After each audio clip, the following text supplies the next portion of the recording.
Hello everyone, welcome to KV teachers guild. बच्चों, अभी हम डिस्कस करेंगे 9th क्लास सोशल साइंस का एक क्वेश्चन पेपर। ये सेशन एंडिंग एग्जाम सत्रांत परीक्षा 2024 का पेपर है, केंद्रीय विद्यालय संगठन का। और सबसे पहले सेक्शन ए में मल्टीपल चॉइस क्वेश्चंस हैं। First is what was tithe. Tithes ये एक टैक्स था which was levied by the church. Church के द्वारा लगाया जाने वाला कर। ए ऑप्शन सही है। Collective farms were known as. Soviet union में कलेक्टिव फार्म्स सामूहिक खेतों को कहा जाता था कोलकोस। सी ऑप्शन सही है। Allied powers in world war second world war में जर्मनी, इटली, जापान ये थी एक्सिस पावर, और दूसरी तरफ अलाइड पावर जिसमें थे UK, France, USSR and USA. D option सही है। बिरसा मुंडा बिलोंग करते थे from the state of Jharkhand. State अगर पूछे यहाँ पर डी ऑप्शन सही है, झारखंड में छोटा नागपुर से। Eastern most longitude of India is. India का ईस्टर्न मोस्ट लॉन्गिट्यूड जो कि अरुणाचल प्रदेश में है ये है 97 डिग्री 25 मिनट्स ईस्ट, और वेस्टर्न मोस्ट जो गुजरात में है ये है 68 डिग्री 7 मिनट्स ईस्ट। तो ये वेस्टर्न मोस्ट है, ऑप्शन आपका ए सही है। Highest peak in the eastern Ghat is. Eastern Ghat में हाईएस्ट पीक सबसे ऊंची चोटी है महेंद्रगिरी, अप्रॉक्स 1500 हाइट है इसकी, 1501 मीटर, और ये उड़ीसा में है। River Narmada has its source at. Narmada originate होती है नर्मदा कुंड से जो कि है अमरकंटक में। बी ऑप्शन सही है। अब कुछ गाइडिंग वैल्यूज़ गिवन है आपको कॉन्स्टिट्यूशन की और उनके मीनिंग दिए हैं, उनको रीराइट करना है आपको by matching them correctly. Okay, matching है। तो गवर्नमेंट किसी रिलीजन को फेवर नहीं करेगी। People have supreme right to make decision. Head of the state एक इलेक्टेड पर्सन होगा and people should live like brothers and sisters. सबसे पहले सॉवरन। सॉवरन है क्योंकि लोगों के पास सुप्रीम राइट है टू मेक डिसीजन। तो फर्स्ट बी। रिपब्लिक मतलब हेड ऑफ द स्टेट एक इलेक्टेड पर्सन होता है, चुनकर आता है। देन फ्रेटर्निटी बंधुत्व मतलब people should live like brothers and sisters. And secular है क्योंकि गवर्नमेंट किसी भी रिलीजन को फेवर नहीं करती।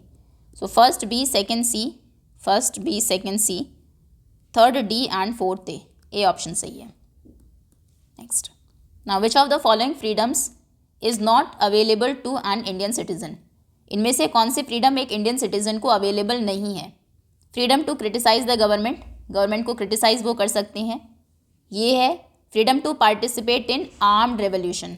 आर्म्ड रेवोल्यूशन में मतलब आर्म्स के साथ, हथियार के साथ वो रेवोल्यूशन में पार्टिसिपेट नहीं कर सकते हैं। बी ऑप्शन सही है। Now which of these is not a good argument in favour of democracy. Democracy के फेवर में इनमें से कौन सा एक सही आर्ग्यूमेंट नहीं है। So people feel free and equal in a democracy, ये बिल्कुल फेवर में है। डेमोक्रेसी में लोग फ्री और इक्वल फील करते हैं। डेमोक्रेसीज रिजॉल्व करती है कॉन्फ्लिक्ट को एक बेटर वे में दैन अदर्स, ये भी सही है। डेमोक्रेटिक गवर्नमेंट ज़्यादा अकाउंटेबल होती है टू द पीपल, रिस्पॉन्सिबल होती है, ये भी सही है। Democracies are more prosperous than others, ये सही नहीं है। प्रॉस्पेरिटी आएगी डेमोक्रेसी से, ऐसा नहीं होगा। डी ऑप्शन सही है। Now which of these was the most salient underlying conflict in turning a democratic constitution in south Africa. South Africa में एक डेमोक्रेटिक कॉन्स्टिट्यूशन आने में इनमें से कौन सा एक मेन कॉन्फ्लिक्ट था। तो ये कॉन्फ्लिक्ट था between the coloured minority and black majority. D option सही है। असर्शन गिवन है द प्राइम मिनिस्टर सभी डिसीजंस लेता है with the help of council of ministers. सही स्टेटमेंट है। प्राइम मिनिस्टर हेड होता है गवर्नमेंट का और एक्चुअली एक्सरसाइज करता है सभी गवर्नमेंटल पावर्स को, ये भी सही है और ये करेक्ट एक्सप्लेनेशन भी है असर्शन का। सो ए ऑप्शन सही होगा। Both A and R is correct and R is correct explanation of assertion. Next, which of these is not a good reason to say that Indian election are democratic. इनमें से कौन सा एक सही reason नहीं है ये कहने का कि इंडिया में इलेक्शंस डेमोक्रेटिक होते हैं। India has the largest number of voters in the world, क्योंकि सबसे ज़्यादा वोटर्स हैं इसलिए इलेक्शन डेमोक्रेटिक है, ये सही नहीं है। बाकी इंडिया में जो इलेक्शन कमीशन है बहुत पावरफुल है, इंडिपेंडेंट है, सभी को 18 ईयर से अबव जो है राइट है वोटिंग का, ये भी इंडिया के इलेक्शंस को डेमोक्रेटिक बनाती है। और इंडिया में जो लूजिंग पार्टीज़ हैं वो एक्सेप्ट करती है इलेक्टोरल वर्डिक्ट को, ये भी सही है, ये भी उसे इलेक्शंस को डेमोक्रेटिक बनाती है, तो ए ऑप्शन सही है। क्योंकि सबसे ज़्यादा वोटर्स हैं, पॉपुलेशन ज़्यादा, इसलिए इलेक्शंस डेमोक्रेटिक है, ये कहना सही नहीं है। Factors of production include, factor of production land, labour, capital तीनों ही होते हैं, so all of these, D option correct है। लैंड की भी ज़रूरत है, लेबर और कैपिटल की भी। The main production activity of village Palampur is, village Palampur की मेन प्रोडक्शन एक्टिविटी थी farming. Catching fish is a, catching fish है एक प्राइमरी एक्टिविटी। सर्व शिक्षा अभियान प्रोवाइड कराता है elementary education to all children in the age group of, सभी उन बच्चों को फ्री एजुकेशन जो आते हैं 6 to 14 ईयर्स के एज ग्रुप में, डी ऑप्शन सही है। किन्होंने एडवोकेट किया कि India would be truly independent, India सच में तब इंडिपेंडेंट होगा, only when the poorest of its people become free and free from of the human suffering, कि जब यहाँ पर सबसे ज़्यादा गरीब जो लोग हैं वो सफरिंग से फ्री हो जाएंगे, ये कहा था महात्मा गांधी ने। Now the most devastating famine of 1943 occurred in which state of India? सबसे मोस्ट डेवेस्टेटिंग विनाशकारी अकाल 1943 में आया था बंगाल में। Seasonal hunger is commonly found in, seasonal hunger मौसमी भुखमरी जनरली देखने को मिलती है रूरल एरियाज़ में, क्योंकि वहाँ पर लोग ज़्यादातर एग्रीकल्चर पर डिपेंडेंट है और एग्रीकल्चर से जो प्रोडक्शन है वो एक पर्टिकुलर सीजन में ही होता है, बी ऑप्शन करेक्ट है। ये थे फर्स्ट 20 मल्टीपल चॉइस क्वेश्चंस, अभी है सेक्शन बी और 2 मार्कर्स हैं। Write 2 lists of democratic rights we enjoy today whose origin could be traced to the French revolution, कौन से वो 2 राइट्स हैं जो आजकल हम इंजॉय करते हैं लेकिन उनके जो ट्रेसेस हैं वो आपको फ्रेंच रेवोल्यूशन में भी मिलेंगे, मतलब फ्रेंच रेवोल्यूशन में लोगों की डिमांड में भी वो थे और वो हमारे पास आज अवेलेबल भी है।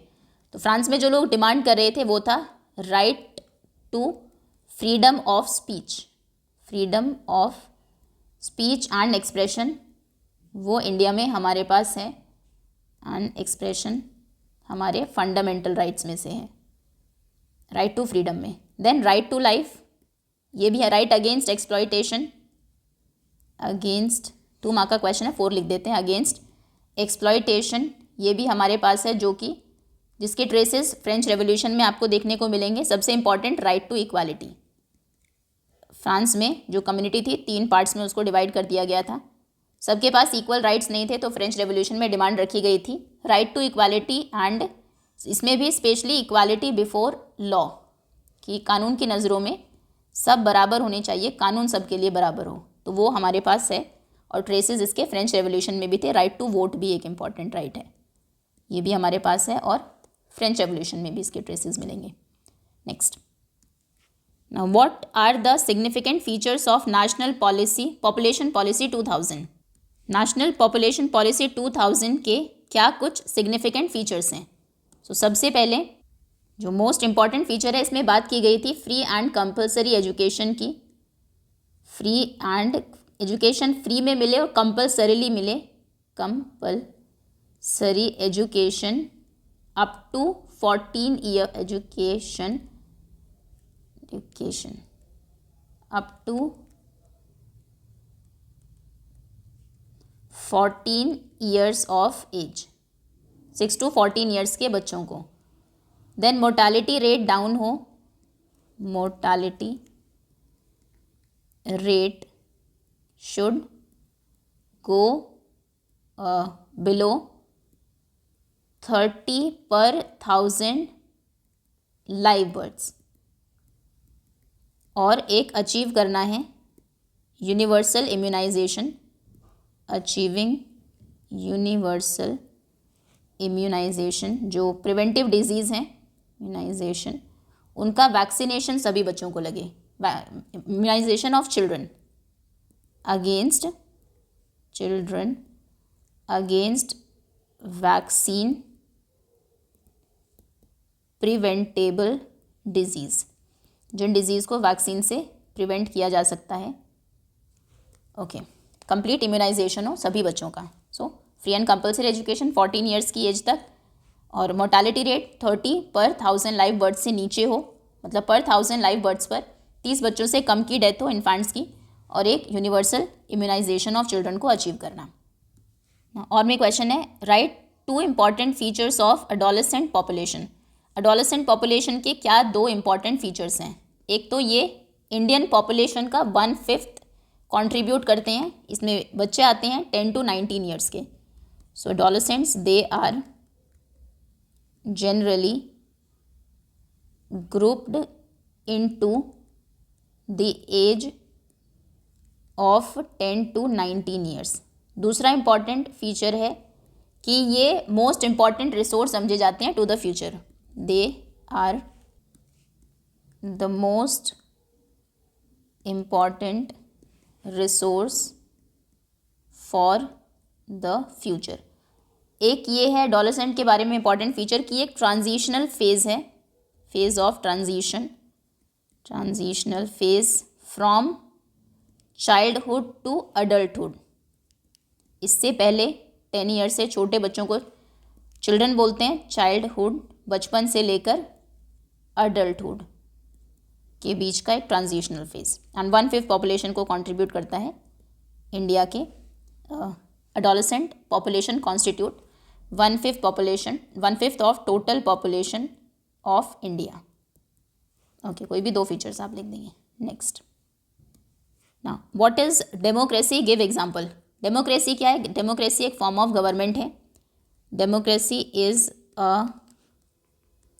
अ फॉर्म ऑफ गवर्नमेंट जिसमें कि in which the rulers are elected by the people, जिसमें रूलर्स को लोग इलेक्ट करते हैं, इलेक्शन के थ्रू उन्हें चूज़ किया जाता है लोगों के द्वारा। देन कुछ एग्जांपल्स देने हैं डेमोक्रेसी के। सबसे पहले तो इंडिया ही है example, India, then Germany, Italy, United states of America, Nepal and New Zealand, Iceland etcetera. 40% countries में डेमोक्रेसी है अभी। Now what are the different ways of increasing production on the same piece of land? Same piece of land पर production को increase करना है, पहले जितना होता है नॉर्मल तरीके से उससे ज़्यादा अगर आपको बढ़ाना है तो क्या डिफरेंट वेज तरीके आप अपना सकते हैं? सबसे पहले है मल्टीपल क्रॉपिंग। एक ही साल में एक से ज़्यादा क्रॉप्स को उगाना, एक ही साथ फील्ड में एक से ज़्यादा क्रॉप्स को ग्रो करना। और सेकंड मोस्ट इम्पॉर्टेंट है मॉडर्न फार्मिंग मेथड्स को यूज़ करना। यूजिंग, इनको दोनों का एक्सप्लेन कर देंगे आप, 2 मार्क का क्वेश्चन है। Modern methods of farming, HYV seeds को यूज़ करना, फर्टिलाइज़र्स को यूज़ करना, ट्रैक्टर्स, इन सब को यूज़ करके सेम पीस ऑफ लैंड पर आप जो प्रोडक्शन है उसे इंक्रीज़ कर सकते हैं। और दूसरा मल्टीपल क्रॉपिंग से। नेक्स्ट, नाउ सेक्शन सी, ये 3 मार्कर्स हैं। Give 3 reasons to explain why the Masai community lost their grazing lands. 3 reasons बताने हैं कि मसाई कम्युनिटी ने अपने जो ग्रेजिंग लैंड्स थे, जिस पर वो चराते थे अपने जानवरों को, उसे लूज़ क्यों कर दिया? तो मेन रीज़न था अफ्रीका में जब कॉलोनाइजेशन हुआ था तो जो उनकी ग्रेजिंग लैंड थी उसके बिल्कुल बीच में बाउंड्री आई थी। आधा हिस्सा ब्रिटेन के पास गया था, ब्रिटिश गवर्नमेंट के पास, और दूसरा आधा मिला था जर्मनी को। तो उनकी जो ग्रेजिंग लैंड थी उसको 2 पार्ट्स में इसने डिवाइड कर दिया था। सो पहला रीज़न आप लिखेंगे, Masai community lost their grazing lands due to arrival of colonial rule. और फिर इसमें ये पॉइंट एक्सप्लेन करेंगे that in 1885 an international boundary was drawn between British and German, cutting the Masai land into half. और बाद में उनको 60% land उन्होंने लूज़ कर दी थी इस प्रोसेस में। जो इंटरनेशनल बाउंड्री बनी थी उनके जो ग्रेजिंग लैंड था उसके बीच में, और उनको सिर्फ जो बाकी 40% बचा था उसमें पुश कर दिया गया था। देन सेकेंड रीज़न था एक्सपेंशन ऑफ कल्टिवेशन। इस टाइम पर कॉलोनाइजेशन के बाद लैंड को कल्टिवेट करना उन्होंने स्टार्ट किया, जो ग्रेजिंग लैंड्स थी उसको साफ करके वहाँ पर खेती की जाने लगी। सभी पॉइंट्स को आप एक्सप्लेन कर देंगे। और थर्ड था सेटिंग अप ऑफ रिजर्व्स। बहुत सारा जो एरिया था उनके ग्रेजिंग लैंड का उसको रिजर्व कर दिया था। जो कॉलोनियल गवर्नमेंट है उन्होंने, मतलब वहाँ पर आने जाने उनकी एंट्री पर बैन था। ओके, नेक्स्ट 3 ही रीजंस बताने थे। इसके और में क्वेश्चन है, एक्सप्लेन करिए why nomadic tribes need to move from one place to another. जो नोमैडिक ट्राइब्स होती है, घुमंतु समुदाय के लोग होते हैं, उन्हें क्यों एक से दूसरी जगह पर मूव करते रहने की ज़रूरत है, करते रहना क्यों पड़ता है? उनके लाइवलीहुड को अर्न करने के लिए, क्योंकि बेसिकली वो जो जानवर है उनको रखते हैं चराने के लिए। एक पीस ऑफ लैंड पर जब घास ख़त्म हो जाती है तो उन्हें दूसरी जगह मूव करना ही पड़ता है, उन जो पैस्चर्स की तलाश में, बेसिकली अपने लाइव स्टॉक के लिए। और दूसरा, क्योंकि सीज़न चेंज होती रहती है, तो एक जगह पे पानी ख़त्म हो गया, अगर वहाँ पर समर सीज़न है, पैस्चर्स ख़त्म हो गए, घास सूख गई, तो तब उन्हें दूसरी जगह जाना पड़ेगा। So first is to earn their livelihood, अपने लाइवलीहुड के को अर्न करने के लिए। दूसरा, due to change in season, due to change in season. And then number 3, to find food and pastures for their livestock। एक जगह पर अगर पास्चर है, बहुत लंबे टाइम तक वहाँ पर रहेंगे, लाइव स्टॉक उसको खाकर ख़त्म कर देगा, दूसरी जगह जाएंगे, फिर से वहाँ पर वो जो एक पास्चर है उसमें फिर से घास उग जाएगी, तो फिर से वापस आ जाते हैं। उनका साइकिल रिपीट होता रहता है। और चेंज इन सीज़न की, बहुत गर्मी अगर है, वाटर रिसोर्सेज या फिर पास्चर्स डिप्लीट हो गए हैं, तो भी उनको मूव करना पड़ता है। आगे मेंशन करिए differences between Himalayan river and peninsular river. ये तो बहुत ही इंपॉर्टेंट क्वेश्चन है, ऑलमोस्ट हर बार ही आ जाता है, 3 मार्क का क्वेश्चन है, तो 3 एटलीस्ट आपको डिफरेंसेस बताने हैं between Himalayan river and peninsular reverse. तो एक तो नाम से ही पता है कि हिमालयन रिवर ओरिजिनेट होती है पेनिनसुलर रिवर, हिमालयन रीजन से, ये पेनिनसुलर प्लेटू से। सो नंबर 1, हिमालयन रिवर्स, आप फुल फॉर्म में लिखेंगे एग्जाम में, originate from the Himalayan ranges, Himalayan ranges. And peninsular rivers originate from the peninsular plateau। Then जो हिमालयन रिवर्स हैं, ये परेनियल होती है, मतलब पूरे साल इनमें पानी रहता है। परेनियल सिंस दे गेट, क्योंकि इन्हें पानी मिलता है, जो बर्फ़ मेल्ट होती है हिमालयन ग्लेशियर्स के ऊपर वहाँ से, और बारिश से भी। Since they get water from both rain and ice and melting ice. और ये सिर्फ रेन पर डिपेंडेंट है जो पेनिनसुलर रिवर्स हैं, तो ये होती है seasonal since they are only fed by rain. तो मानसून सीज़न में इनमें खूब पानी होता है, अदरवाइज़ ये सूख जाती है। तो एक पर्टिकुलर सीज़न में ही ये हरी भरी रहती है, पानी से भरी रहती है। देन जो हिमालयन रिवर्स हैं, इनका लार्ज बेसिन है, कैचमेंट एरिया ज़्यादा है, जिसको ये जहाँ तक इनका पानी पहुँचता है, और इनका बेसिन कंपैरेटिवली स्मॉलर है, कंपैरेटिवली स्मॉलर, पैरेटिवली मतलब इनके कंपैरिजन में स्मॉलर बेसिन। देन ये बिग डेल्टाज बनाती हैं, इनके डेल्टाज स्मॉलर होते हैं। फिर कुछ एग्जांपल्स आप दे सकते हैं, जैसे Himalayan reverse example, main river Ganga, Brahmaputra, Sindhu. और पेनिनसुलर रिवर्स जैसे गोदावरी, कृष्णा एंड कावेरी। ये जो रिवर्स हैं हिमालयन रिवर्स, ये इनकी लेंथ भी ज़्यादा होती है, लॉन्गर होती है, longer and larger than peninsular reverse. और ये स्मॉलर होती है, स्मॉलर एंड शॉर्टर। ये भी एक पॉइंट आप लिख सकते हैं, स्मॉल, अगर ये 5 मार्क में आता है क्वेश्चन, क्योंकि ये कई बार 5 मार्क में भी आता है। तो स्मॉलर है, शॉर्टर है, ये लॉन्गर है एंड लार्जर है, मतलब पानी में ज़्यादा होता है, लेंथ में भी ज़्यादा होती है। Godavari, Krishna and Kaveri. Okay, next 27th question, what do you understand by people as a resource. People as a resource, संसाधन के रूप में लोग। वैसे रिसोर्स हम बोलते हैं, जैसे वाटर रिसोर्स हैं, जिससे जो एक कंट्री की डेवलपमेंट में कंट्रीब्यूट करता है, वो एक रिसोर्स है।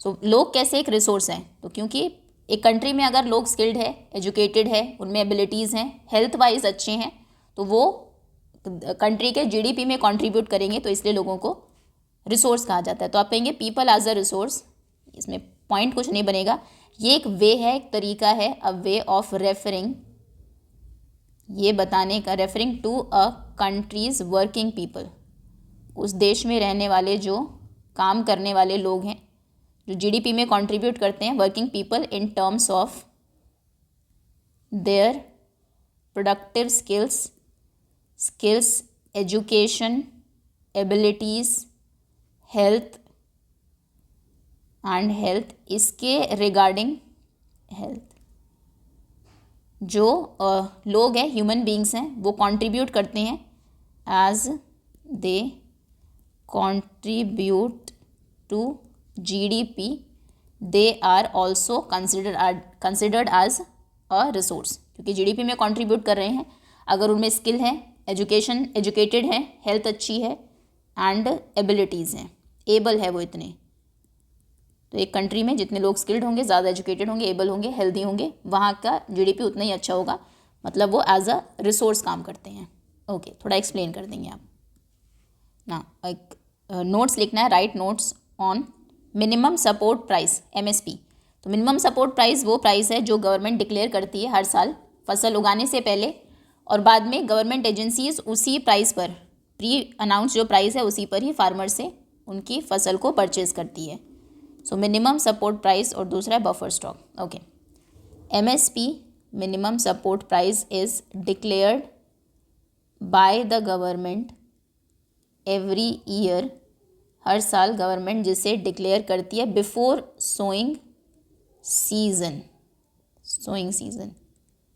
फसल उगाने के सीज़न से पहले, ताकि उसी तरीके से फार्मर्स डिसीजन ले कौन सी फसल उसे उगानी है जिसका एमएसपी ज़्यादा हो, कॉस्ट वो सब देखकर। उसमें क्या है, in this grains are procured by या purchased by the government agencies from the farmers, government agencies farmers से फसलों को लेती है एट प्री अनाउंस्ड प्राइस, ये जो पहले प्राइस अनाउंस किया गया था, एमएसपी डिसाइड की गई थी इसी प्राइस पर, this is known as MSP minimum support price. दूसरा था बफर स्टॉक। बफर स्टॉक जो गवर्नमेंट ग्रेन, व्हीट और राइस प्रोक्योर करती है, खरीदती हैं फूड कॉरपोरेशन ऑफ इंडिया के थ्रू फार्मर से, और उसका एक स्टॉक बना कर रखती है, उसे बोलते हैं buffer stock. So buffer stock is a government procured stock of food grains. Simple definition, अगर 1 मार्क में है तो इतना ही काफ़ी है। फूड ग्रेन्स सच एज, जैसे कि वीट एंड राइस,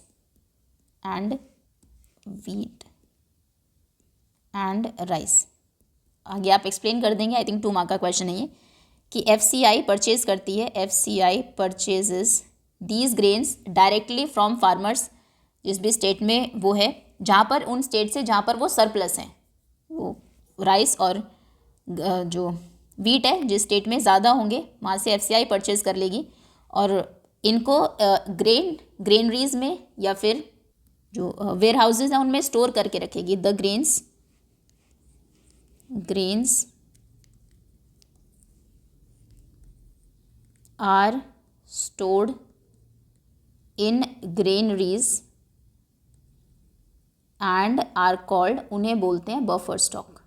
फिर जहाँ पर साल में जब भी कमी होगी ग्रेन्स की, तो इन स्टॉक से ग्रेन्स निकालकर एक रीजनेबल प्राइस पर लोगों को बेचा जाएगा। Okay, now why do we need elections, elections की ज़रूरत हमें क्यों है? तो इलेक्शन तो बेस है डेमोक्रेसी का। Elections are base of a democratic country, a good democracy, एक अच्छी डेमोक्रेसी का बेस है। यही लोगों को बेसिकली राइट देते हैं डिसीजंस में इनडायरेक्टली इन्वॉल्व होने का, यानी कि जो उनके रिप्रेजेंटेटिव्स हैं उन्हें चूज़ करने का। सो थ्रू इलेक्शन के थ्रू ही लोग चूज़ करते हैं। Election people choose there representatives whom they want to vote, जिनको वो वोट करना चाहते हैं या फिर जो गवर्नमेंट फॉर्म करेंगे, and who will form the government and take major decisions, और बाद में मेजर इंपॉर्टेंट डिसीजंस लेंगे, and important decisions for the country for the people, जिन्होंने उन्हें चूज़ किया है। एंड देन किसी भी जो रिप्रेजेंटेटिव डेमोक्रेसी है जहाँ पर इलेक्टेड लोग ही रूल करते हैं, वहाँ के लिए इलेक्शंस ज़रूरी है। सो इलेक्शंस आर एसेंशियल, इम्पॉर्टेंट भी नहीं, एसेंशियल है, कंपल्सरी है in representative democracy. Okay, next. अभी है सेक्शन डी, इसमें 5 मार्कर्स हैं, क्वेश्चंस 30 to 33, 4 क्वेश्चंस हैं, सभी में चॉइसेस हैं। तो सबसे पहले है, क्या सिमिलैरिटीज़ हैं between colonial management of forest in Bastar and Java. ये भी मोस्ट रिपीटेड क्वेश्चन है, या तो सिमिलैरिटीज़ आती है या डिफरेंसेस, या फिर कहा जाता है 2 सिमिलैरिटीज़ 2 डिफरेंसेस लिखो। तो क्या सिमिलैरिटीज़ हैं जो कॉलोनियल मैनेजमेंट हुआ था फॉरेस्ट का बस्तर इंडिया में और जावा इंडोनेशिया में। इंडोनेशिया में डच थे, इंडिया में ब्रिटिशर्स थे, इंडोनेशिया। तो दोनों ही जगहों पर जो कॉमन चीज़ें थी फॉरेस्ट के मैनेजमेंट के लिए, सबसे पहले तो जो फॉरेस्ट थे उनको रिज़र्व कर दिया गया था, रिज़र्व एरियाज़ थे दोनों ही जगहों पर, जिसमें जो विलेजर्स थे, लोग थे, उनको जाना अलाउड नहीं था। वो गवर्नमेंट ओन करने लगी थी उसके बाद फॉरेस्ट को।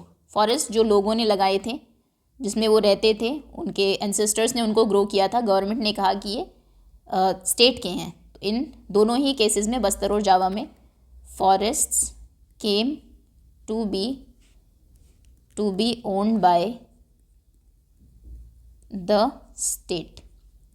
देन बहुत सारे रेस्ट्रिक्शंस लगा दिए गए थे। रिजर्व अगर आपने लिख दिया तो सारा इसी के अंडर कवर हो जाएगा। नंबर फर्स्ट पॉइंट आप लिखेंगे, क्योंकि 5 पॉइंट्स एटलीस्ट हमें लिखने हैं। सेकेंड आप लिखेंगे कि दे रेस्ट्रिक्टेड, दोनों ही जगहों पर जो शिफ्टिंग कल्टीवेशन है, मोस्टली लोग वही करते थे पहले, उसको रेस्ट्रिक्ट कर दिया गया था। Restricted villagers from practising shifting cultivation in both Java and Bastar. Cultivation, then forest में जो ग्रेजिंग होती थी उस पर रोक लगा दी गई थी। बोथ मेड, दोनों ही जगहों पर, both the governments made laws, कानून बनाए गए थे to restrict villagers access to forest grazing. Restrict forest grazing, forest में जानवरों को चराया नहीं जाएगा। देन टिम्बर भी कट नहीं की जाएगी, ये भी लॉ बनाया था। Both made laws to not to cut timber from specific forest, और जो गवर्नमेंट थी वो टिम्बर को बहुत ज़्यादा कट कर रही थी दोनों ही जगहों पर। इंडिया में तो रेलवे के स्लीपर्स बनते थे उनके लिए, तो ये पॉइंट लिख दीजिए, क्योंकि रेस्ट्रिक्शंस हम बहुत सारी लिख चुके हैं। तो दे मेड लॉज, उन्होंने ये कानून बनाया, लॉज टू अलाउ देमसेल्व्स, खुद को अलाउ किया गवर्नमेंट ने अलाउ देमसेल्व्स टू एक्सप्लॉइट, कि वो इन फॉरेस्ट को एक्सप्लॉइट कर सकते हैं, फॉरेस्ट ट्रीज फॉर टिम्बर, और टिम्बर की ज़रूरत थी उन्हें शिप बिल्डिंग के लिए, to build ship and railways, क्योंकि गवर्नमेंट उस टाइम पर रेलवे का एक्सपेंशन कर रही थी, तो उसके जो स्लीपर्स बनते थे उनके लिए और शिप बिल्डिंग के लिए गवर्नमेंट एक्सप्लॉइट कर सकती है, टिम्बर को कट कर सकती है फॉरेस्ट से, लोग नहीं कर सकते, ये कानून बना दिया गया था। देन दोनों ही जगहों पर जो लोग पहले से वहाँ पर रह रहे थे, लोकल कम्युनिटीज़ को डिस्प्लेस कर दिया गया था। Number 5, in both the places people of local communities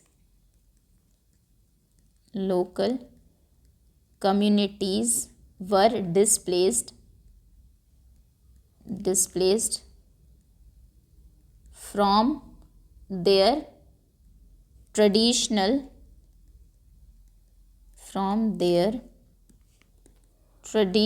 place of living। Traditionally जिनकी इतनी सारी जनरेशन्स वहाँ पर रही है, उनके फादर्स प्रोफादर्स ने, वो फॉरेस्ट को लगाया था उन्हें वहाँ से डिस्प्लेस कर दिया गया था from their traditional place of living. Then एक दो जो और पॉइंट्स इसमें आ सकते हैं कि दोनों ही जगहों पर कहा गया था कि साइंटिफिक थ्योरी को इम्प्लीमेंट किया गया है फॉरेस्ट को बचाने के लिए। So at both the places scientific theory was implemented. Then जो ट्रेडिशनल राइट्स थे फॉरेस्ट ड्वेलर्स के, वहाँ पे रहने वालों के, they were taken away. Number 8, their traditional rights of people living in forests were taken away. And अगर आपको रिजर्व फॉरेस्ट में रहना था तो फ्री लेबर प्रोवाइड करानी होगी, ये भी एक पॉइंट आप लिख सकते हैं। Free labour, villagers were forced to provide free labour to the government. Okay, next, बहुत सारी सिमिलैरिटीज़ थी दोनों में ही ना। और मेरा क्वेश्चन है, why are forest affected by wars? Wars से first world war, second world war में फॉरेस्ट कैसे अफेक्ट हुए? तो बहुत ज़्यादा फॉरेस्ट को कट किया गया वॉर की जो रिक्वायरमेंट्स थी उन्हें फुलफिल करने के लिए। Number 1, forest were affected by Wars because forest products were used for fulfilling various needs, various requirements during war के टाइम पर। जैसे कि इंडिया के केस में एग्जाम्पल दे देंगे सभी में, क्योंकि इसमें 5 पॉइंट्स बनेंगे नहीं।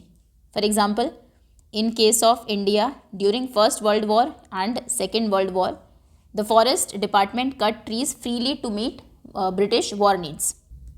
सेकेंड एग्जाम्पल आप दे सकते हैं सेकेंड वर्ल्ड वॉर का। ड्यूरिंग सेकेंड वर्ल्ड वॉर के टाइम पर जावा में जब जापानीज़ एंटर कर रहे थे तो उससे पहले डच ने वहाँ के सारे फॉरेस्ट को जला दिया था, ताकि जो एनिमीज़ हैं वो वहाँ पर उन फॉरेस्ट में कहीं छिप ना जाए। पहले पॉइंट लिखेंगे, दैट डिफेंडिंग आर्मीज़ वो बर्न कर देती थी ताकि वो एक हाइडिंग ग्राउंड ना बन जाए। जो दूसरे, और इसमें उल्टा भी था, जो अटैकिंग आर्मीज़ होती थी, एनिमीज़ होते थे कई बार, क्योंकि फॉरेस्ट डिफेंडिंग आर्मीज़ के छिपने के प्लेसेस भी थे। ये भी आप लिख सकते हैं, that the defending armies hide themselves, वो छिपे रहते थे फॉरेस्ट में, हाइड देमसेल्व्स इन फॉरेस्ट। तो जो एनिमीज़ थे वो सबसे पहले फॉरेस्ट को ही बर्न करते थे, उन पर अटैक करते थे। इस वजह से भी जो फॉरेस्ट थे वो बहुत ज़्यादा अफेक्ट होते थे वॉर के टाइम पर।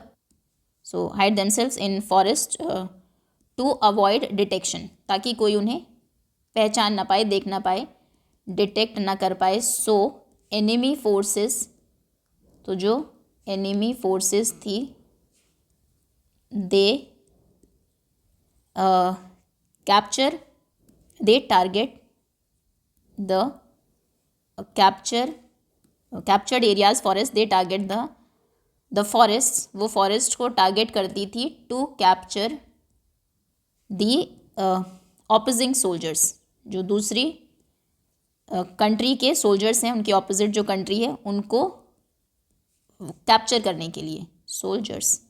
ओके, देन थर्ड पॉइंट वो भी आप लिख सकते हैं कि जो कई बार नेटिव ही आर्मीज़ हैं, जैसे अगर डच थे जावा में, उन्होंने वहीं के जंगल्स को जला दिया, ताकि ये पॉइंट लिख देंगे number 3। That during second world war के टाइम पर इन जावा में Dutch burned huge number of forest, ताकि वो दूसरी कंट्री के जो लोग हैं उनके हाथों में ना लग जाए forest, so that they did not fall, और फिर वो उनको यूज़ ना कर ले, fall into Japanese hands. Then war के टाइम पर जो डिफरेंट इंडस्ट्रीज़ बनती थी उनके लिए फॉरेस्ट को कट किया जाता था। ये भी एक पॉइंट ये हो सकता है, क्योंकि सोल्जर्स को फूड पहुंचाने के लिए ज़्यादा कल्टीवेशन की ज़रूरत उस टाइम पर होती थी, तो वॉर के टाइम पर बहुत ज़्यादा फॉरेस्ट को कट किया गया, उसको कल्टीवेशन के लिए, कल्टीवेटिंग लैंड में कन्वर्ट करने के लिए। सो बहुत सारे विलेजर्स ने ये काम, जनरली जो आसपास में लोग रह रहे थे उन्होंने भी किया। तो बेसिकली एक अपॉर्चुनिटी की तरह उन्होंने वॉर को देखा, मैनी विलेजर्स, क्योंकि फूड ग्रेन की डिमांड बहुत ज़्यादा बढ़ गई थी, प्राइजेस बहुत ज़्यादा हो गए थे, तो वो जंगल को कट करके वहाँ पर फसल उगाने लगे और फिर उनको आर्मीज़ को बेच देते थे प्रॉफिट कमाने के लिए। सो इससे भी हालांकि आर्मीज़ ने नहीं किया, लेकिन फॉरेस्ट तो अफेक्ट हुए इससे भी। तो many villagers took this opportunity, ये पॉइंट हो गए होंगे, this opportunity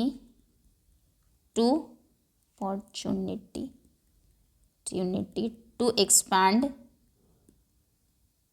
cultivation in the forest as demand of food grains were very high during this time. So this also lead to destruction of forest. और कोई एक point या फिर 4 points भी काफ़ी है अगर आप एक्सप्लेनेशन के साथ लिखते हैं सभी को। नेक्स्ट 5 मार्क का ही क्वेश्चन है ये। Now 31st question, name the different types of vegetation found in India. India में डिफरेंट टाइप की वेजिटेशंस कौन कौन सी मिलती है, और डिस्क्राइब करिए the vegetation of high altitudes. High altitudes पर माउंटेन वेजिटेशन को फिर आपको एक्सप्लेन भी करना है। तो different type of vegetations found in India, tropical evergreen forest India में मिलते हैं, फॉरेस्ट जहाँ पर बारिश ज़्यादा होती है, ट्रॉपिकल रेन फॉरेस्ट भी इनको बोलते हैं। Then tropical deciduous forest, evergreen जो हमेशा हरे भरे रहते हैं, और डेसिडुअस जो एक टाइम पर लीव्स को शेड कर देते हैं। देन ट्रॉपिकल थॉर्न फॉरेस्ट, जो डेजर्ट एरियाज़ में मिलते हैं, thorn forest and scrubs. Then mountain forest जो हाई ऑल्टीट्यूड में मिलते हैं, forest and mangrove forest. Then जो माउंटेन फॉरेस्ट है इन्हें आपको एक्सप्लेन भी करना है, मैंग्रोव फॉरेस्ट।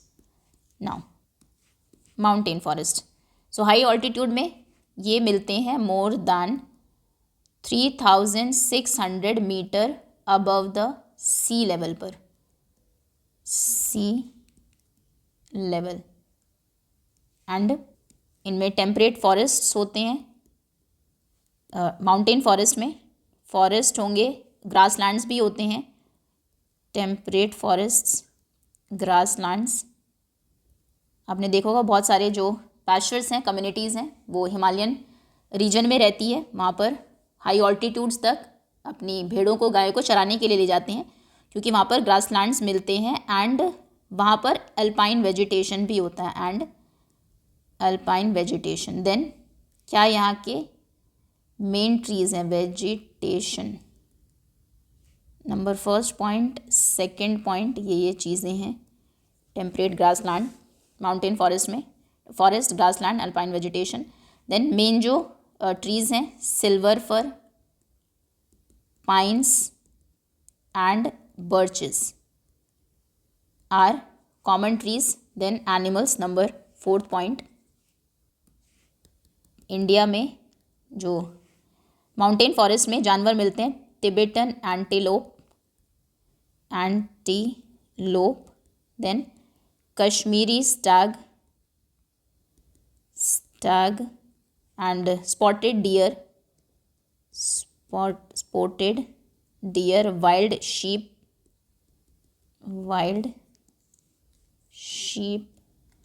लेपर्ड, याक,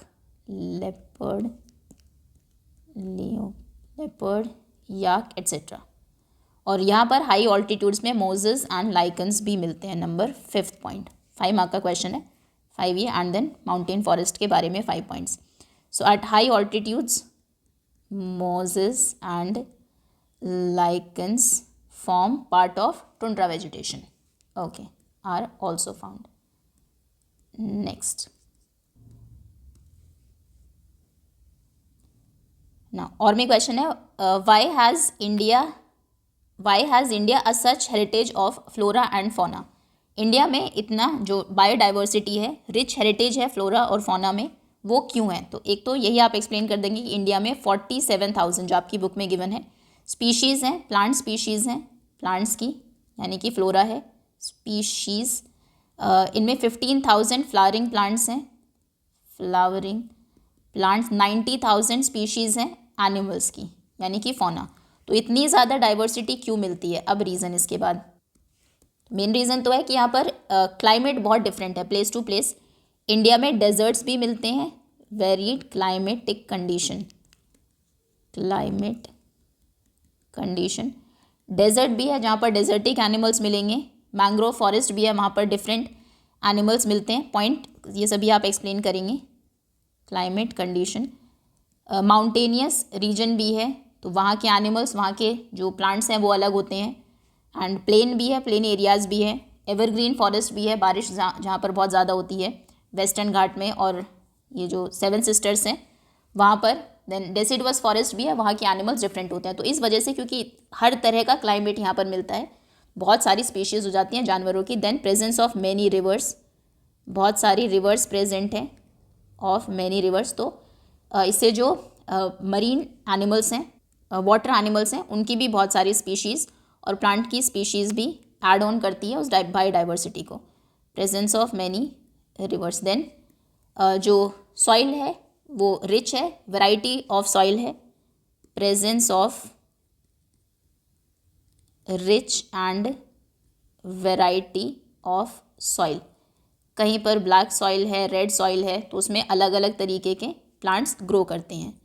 देन यहाँ का फिजियोलॉजिकल फीचर भी बहुत डिफरेंट है, कहीं पर प्लेटू है, डेजर्ट है। So India has varied physiological features, like features जो बहुत कम कंट्रीज़ में देखने को मिलता है। लाइक प्लेटू भी है, अगर हम डेक्कन प्लेटू देखें, प्लेटू वो बहुत बड़ा पार्ट कवर करता है। डेजर्ट्स भी हैं, थार डेजर्ट, डेजर्ट्स हैं, कोस्टल एरियाज़ हैं, areas and western Ghat, eastern Ghat.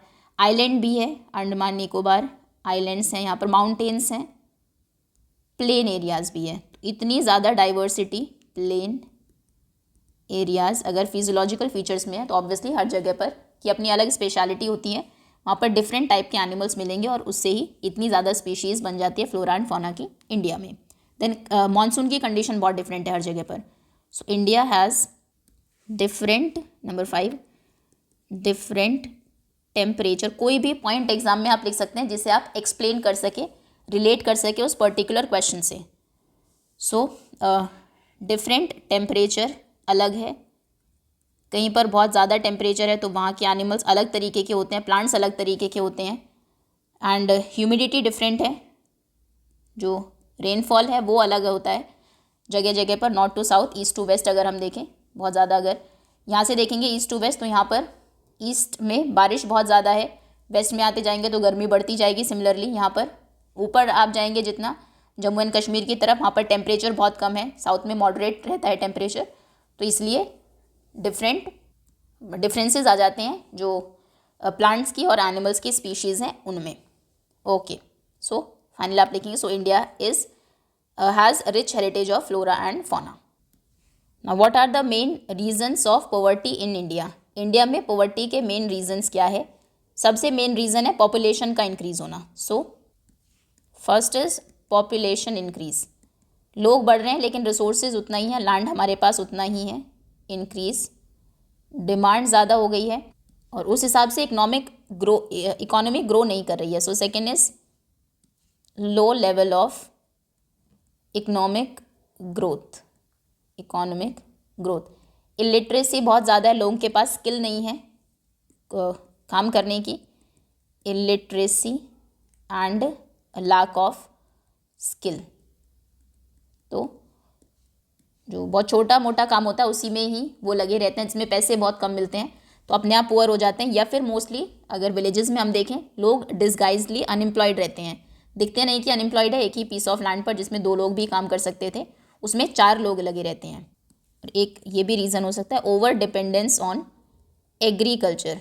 India में अभी भी बहुत सारे 60% ऑफ पॉपुलेशन एग्रीकल्चर पर डिपेंडेंट है, जहाँ पर सीजनल अनएम्प्लॉयमेंट है, सीजनल अनएम्प्लॉयमेंट, डिस्गाइज्ड अनएम्प्लॉयमेंट देखने को मिलती है, इरेगुलर एम्प्लॉयमेंट है, डिस्गाइज्ड अनएम्प्लॉयमेंट एग्रीकल्चर सेक्टर में, विलेजेस में, रूरल एरियाज़ में अनएम्प्लॉयमेंट।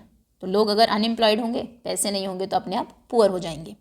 देन एक इम्पॉर्टेंट है जेंडर इनइक्वालिटी। भले ही इक्वालिटी के लिए लॉ है, ये बेसिक राइट है हम सभी का, लेकिन फिर भी जेंडर वाइज वुमेन को काम करने नहीं देंगे। और अगर कहीं पर वुमेन और मेन इक्वल वर्क करते हैं तो बहुत जगह देखा गया है कि दोनों की सैलरी में बहुत ज़्यादा डिफरेंसेस होते हैं। जो वुमेन है बेसिकली वो अंडर पेड है, तो ये भी एक रीज़न है, वन ऑफ द रीज़न है पुअर होने का, इतने ज़्यादा इंडिया में पॉवर्टी होने का। देन इंडिया में सोशल, वैसे 5 ही पॉइंट्स लिखने हैं, 5 मार्क का क्वेश्चन है। बाकी सोशल और इकोनॉमिक इनइक्वालिटीज़ बहुत ज़्यादा है। जो लोग रिच है वो बहुत ही ज़्यादा रिच है, जो पुअर है बहुत पुअर है। एक इसमें आप लिख सकते हैं जो लैंड डिस्ट्रीब्यूशन है, लैंड रिफॉर्म्स नहीं हुए हैं बहुत सारे स्टेट्स में, वो इस तरीके से है कि कई लोगों के पास बहुत ज़्यादा लैंड है, किसी के पास बिल्कुल ही नहीं है। तो एक क्योंकि लिटरेट नहीं है, तो एक वो सोर्स ऑफ इनकम जो लैंड हो सकता था वो भी नहीं है, उसकी वजह से ये लिख सकते हैं लैक ऑफ, वैसे लिटरेसी में आ जाएगा access to quality education, quality education नहीं है, सोशल इंफ्रास्ट्रक्चर की कमी है, देन वीकनेस इन गवर्नेंस, कोई भी पॉइंट अगेन जिसे आप एक्सप्लेन कर सकें ना। डिस्क्राइब करिए current government strategies of population elevation, population elevation के उसको हटाने के क्या क्या करंट गवर्नमेंट की स्ट्रैटेजीज़ हैं। अभी जो इससे पहले क्वेश्चन में हमने प्रॉब्लम्स लिखी, गवर्नमेंट को सब पता है और उन पर वो वर्क कर रही है, तो उसी का ही बिल्कुल ऑपोजिट यहाँ पर लिख देना है। सो हमने कहा था इकोनॉमिक ग्रोथ नहीं है, तो promotion of economic growth, economic growth. हमने कहा ओवर डिपेंडेंस है, एग्रीकल्चर सेक्टर के ऊपर ओवर बर्डनड है, वो बहुत ज़्यादा लोग काम कर रहे हैं जितने नहीं होने चाहिए। तो गवर्नमेंट कोशिश कर रही है कि जो इंडस्ट्रियल सेक्टर है वो ग्रो हो, वहाँ पर ज़्यादा एम्प्लॉयमेंट जनरेशन हो। So employment generation in secondary and tertiary sector, generation growth in second या फिर इन बेसिकली टर्शरी में भी जो जॉब्स है वो लिमिटेड है, सेकेंडरी सेक्शन सबसे ज़्यादा लोगों को एम्प्लॉयमेंट दे सकता है। सो इन इंडस्ट्रियल सेक्टर आप लिख सकते हैं, इंडस्ट्रीज़ को ज़्यादा से ज़्यादा सेटअप किया जाए, ये गवर्नमेंट की कोशिश है, इंडस्ट्रियल सेक्टर। देन बहुत सारे एंटी पॉवर्टी एलिवेशन प्रोग्राम्स चलते हैं, टारगेटेड एंटी पॉवर्टी प्रोग्राम्स। इस पॉइंट को तो आप एक्सप्लेन ही बहुत ज़्यादा कर सकते हैं, प्रोग्राम्स, और फिर कुछ प्रोग्राम्स के नाम लिख दीजिए, आपकी बुक में भी गिवन है, याद भी आपने किए होंगे। कई बार सिंपल प्रोग्राम ही एक्सप्लेन करने को आ जाते हैं, जैसे national food for work program, काम के बदले खाना मिलेगा, for work. Then NREGA, MNREGA, Mahatma Gandhi national employment, MNREGA, REGA, Mahatma Gandhi national rural employment generation act of 2005। Then Swarna Jayanti, स्वरोजगार योजना, संपूर्ण ग्रामीण रोजगार योजना, ग्रामीण रोजगार योजना, प्रधानमंत्री ग्रामोदय योजना, बहुत सारे वो इसमें हो सकते हैं। तो बहुत सारे anti poverty alleviation programmes government ने रन किए हैं। देन हमने कहा था कि क्वालिटी एजुकेशन नहीं है, इलिटरेसी है, तो वो लिख देंगे आप, फोकस ऑन क्वालिटी एजुकेशन हो, इसके ऊपर गवर्नमेंट फोकस कर रही है। अभी रिसेंटली नेशनल एजुकेशन पॉलिसी आई है ऑफ 2020। पॉपुलेशन ग्रोथ का हमने कहा था, तो कंट्रोल ओवर पॉपुलेशन, लोगों को अवेयर किया जाए पॉपुलेशन, ये गवर्नमेंट का इनिशिएटिव है। लैंड कहा था कि इक्वल डिस्ट्रीब्यूशन नहीं है, तो लैंड रिफॉर्म्स किए गए हैं कई सारे स्टेट्स में, ताकि इक्वल डिस्ट्रीब्यूशन हो लैंड का और ज़्यादा से ज़्यादा एम्प्लॉयमेंट जनरेशन हो and acceleration of economic growth. ये 6 पॉइंट्स हो गए, कोई भी 5 पॉइंट्स आप लिख देंगे। Okay, next. Now explain the major powers of the president. Again common question है, प्रेसिडेंट या फिर प्राइम मिनिस्टर की पावर्स और फंक्शंस को एक्सप्लेन करने के लिए जनरली आता है, तो प्रेसिडेंट की मेजर पावर्स को एक्सप्लेन करिए। सो नंबर 1, 5 मार्क का ही क्वेश्चन है, जैसे बहुत सारे पॉइंट्स इसमें आप बना सकते हैं। प्रेसिडेंट हेड होता है स्टेट का, हेड ऑफ द स्टेट, ये रिप्रेजेंट करता है कंट्री को, एंड एक ही उसमें कई पॉइंट्स लिखने की कोशिश करेंगे। Represents country in both national and international forum and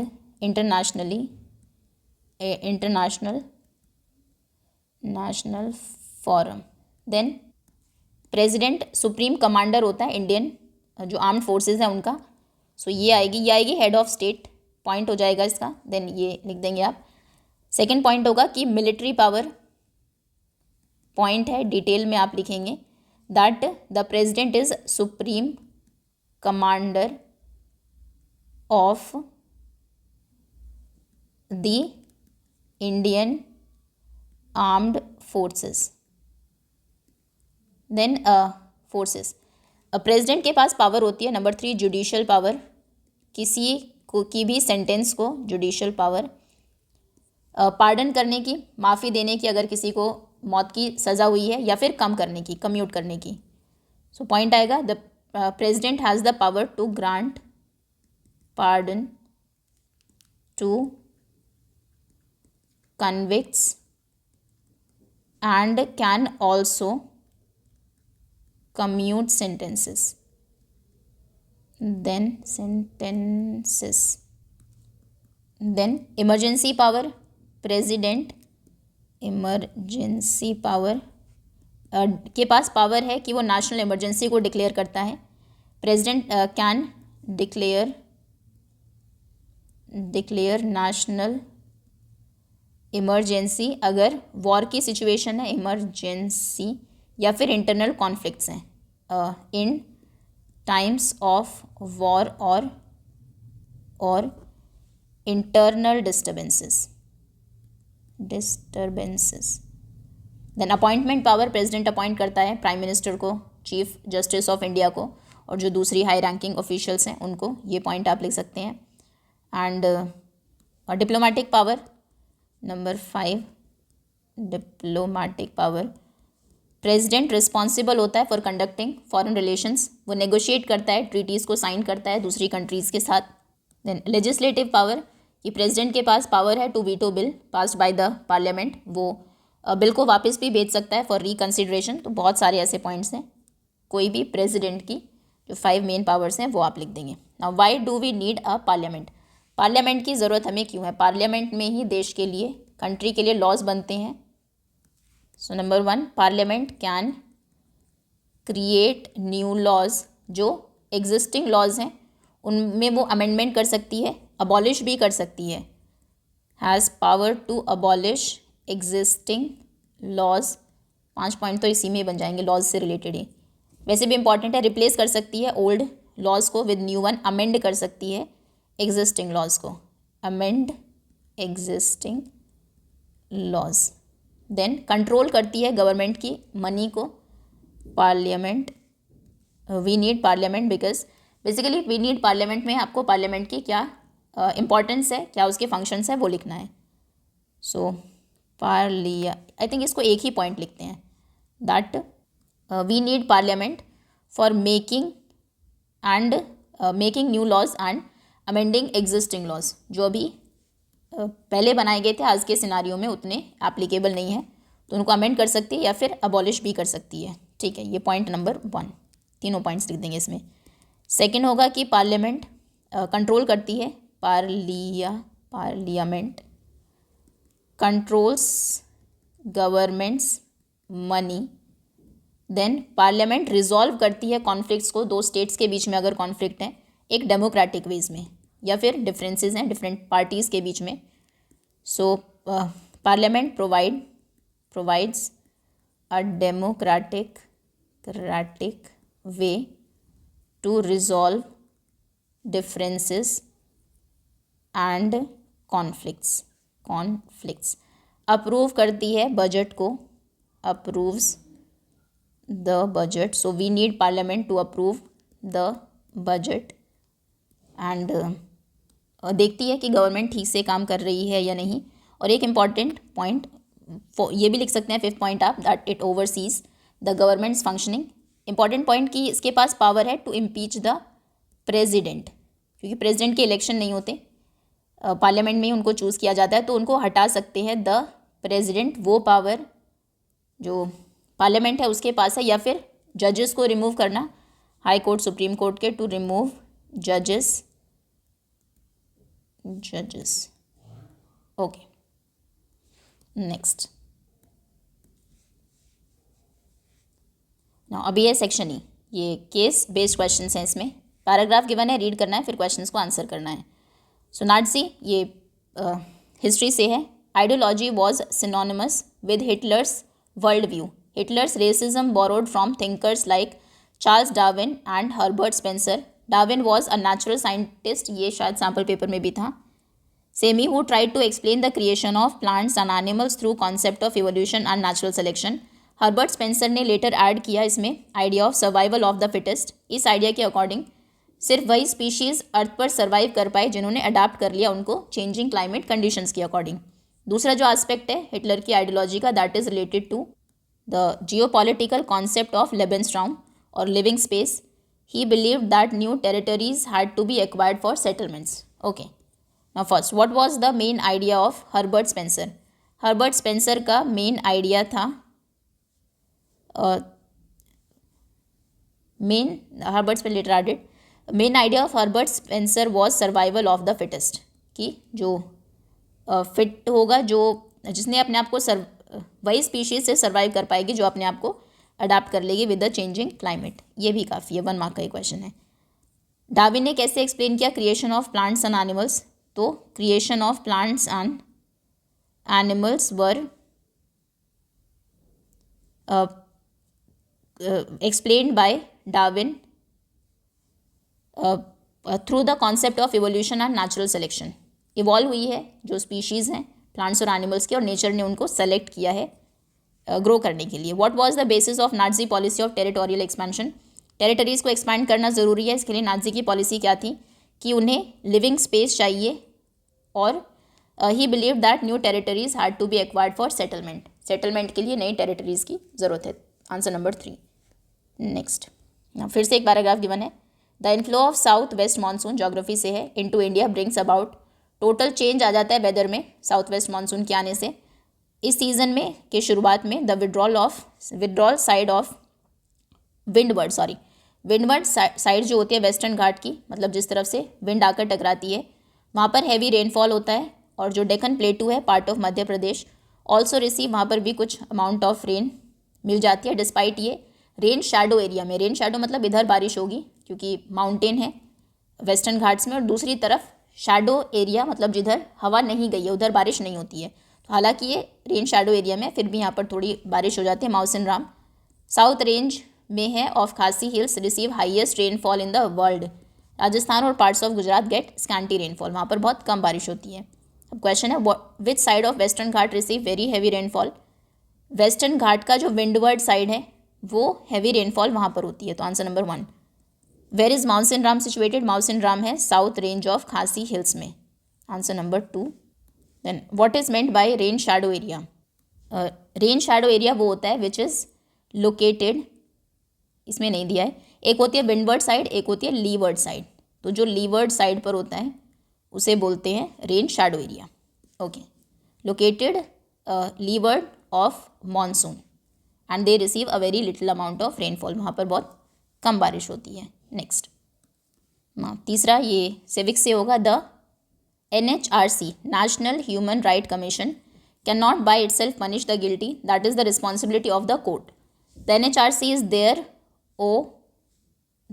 to make independent and credible inquiry into the case of violation of human rights. का वायलेशन हुआ है नहीं, उसमें इंक्वायर करता है NHRC, लेकिन वो उसको पनिश नहीं कर सकता अगर कोई गिल्टी है. इसके लिए वो रिस्पॉन्सिबिलिटी कोर्ट की है.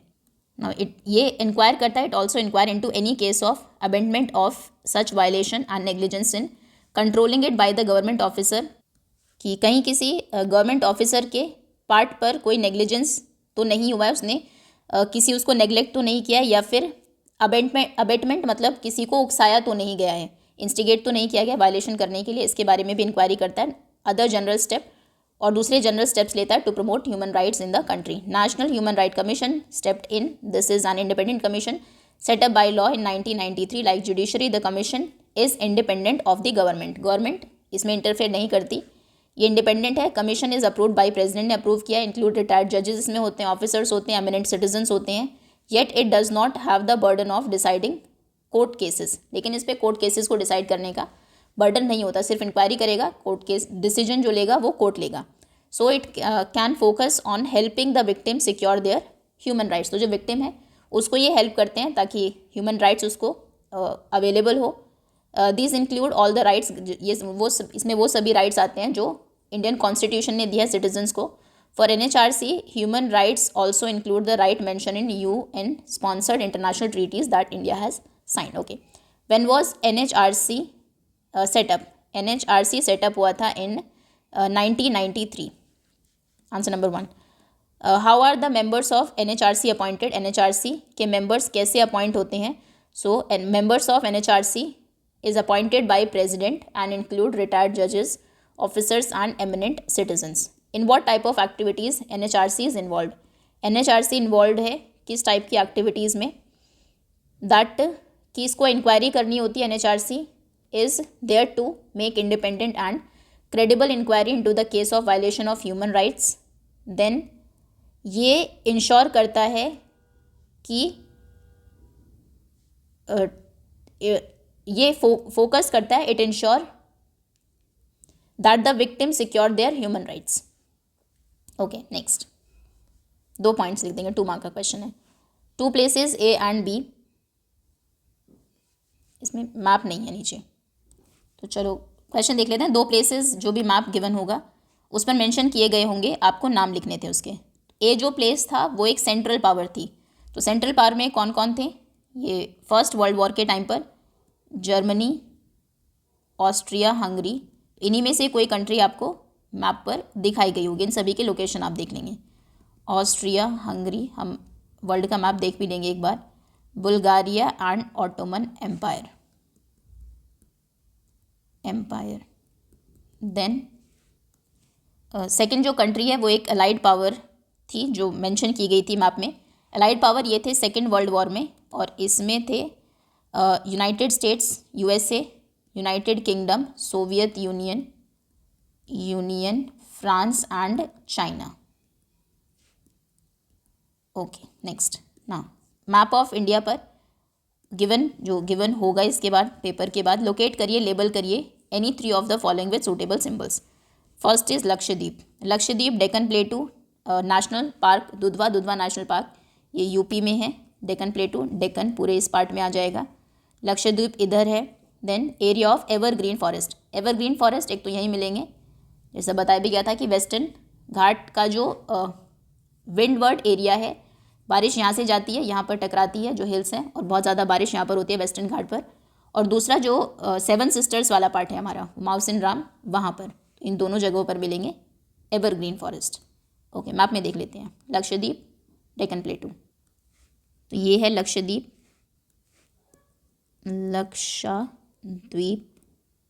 और ये पूरा है डेक्कन प्लेटू. डेक्कन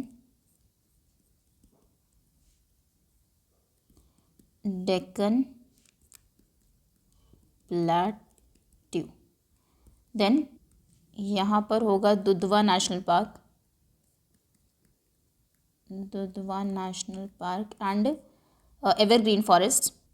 ये भी ऐसे यहाँ पर पूरे इसमें, इस रीजन में. देन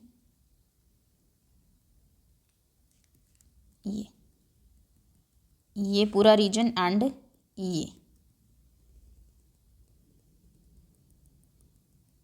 ये है evergreen forest. Okay, that's all students. ये था 9th क्लास सोशल साइंस का एक question paper. Thank you so much for watching.